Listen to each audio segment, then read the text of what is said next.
What if I want to change my camera location so that I want to take all these four shapes in my camera view? How can I do it? For that, I have to change my camera location, right? Let's come out of the camera by clicking on again on the camera view.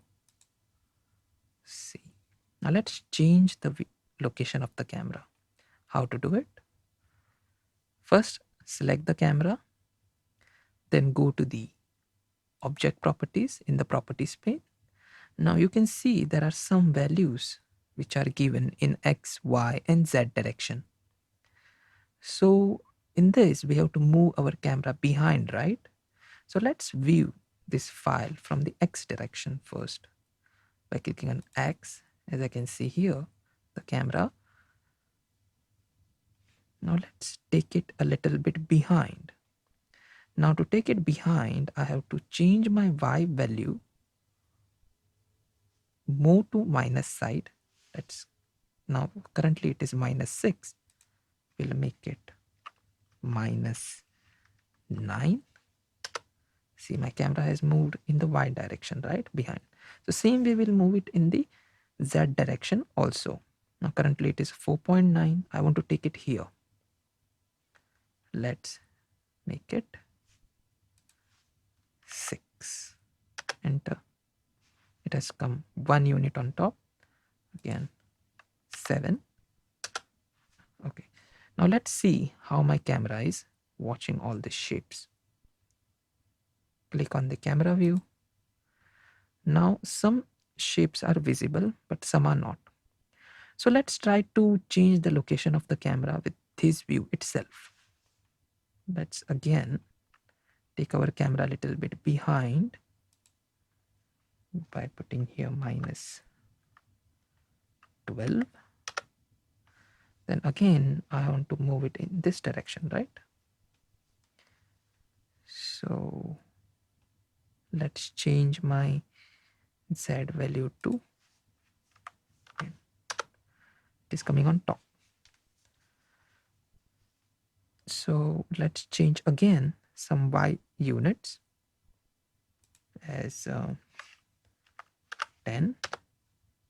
Okay, so it is moving. I want to increase my Y units more so that my camera move more in the X direction.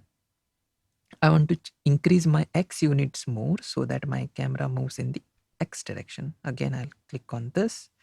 I'll make it 12 over here. See, it is moving. Again, 13. Yeah. So now I want to move my camera a little bit down. So the top is the Z direction. The down is the -Z direction. So 10 is there. Let's reduce our 10 value to 9. See. Now they are coming in a frame. Now let's render it. Go to render image. See, all the shapes are visible, right? But as you can see, there is some gray part is there in the background. What if I want to remove it and make it transparent? So how to do that?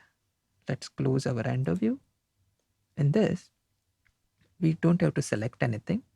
Directly go to the render properties option, which is the second option.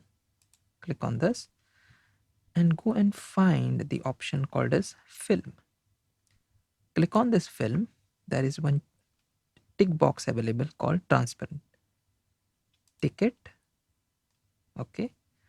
Then come back again to the render image. See, the gray part has gone, right? And some checks are visible. These checks determine that the background of this image is transparent. So let's save it now. Go to image, save. Now it is showing as red. Why? Because already on the desktop one file called as shapes.png is available. If I put the same name here and click on save as, this file will be replaced. So let's here click on shapes1.png. See, now the red part is gone, right? Now click on save as image. Now the image is saved. Let's close this, minimize our blender, and see. This time, as you can see here, it is transparent. So this way we can draw shapes using Blender software and also convert them into the image file the way we want them to see. Thank you.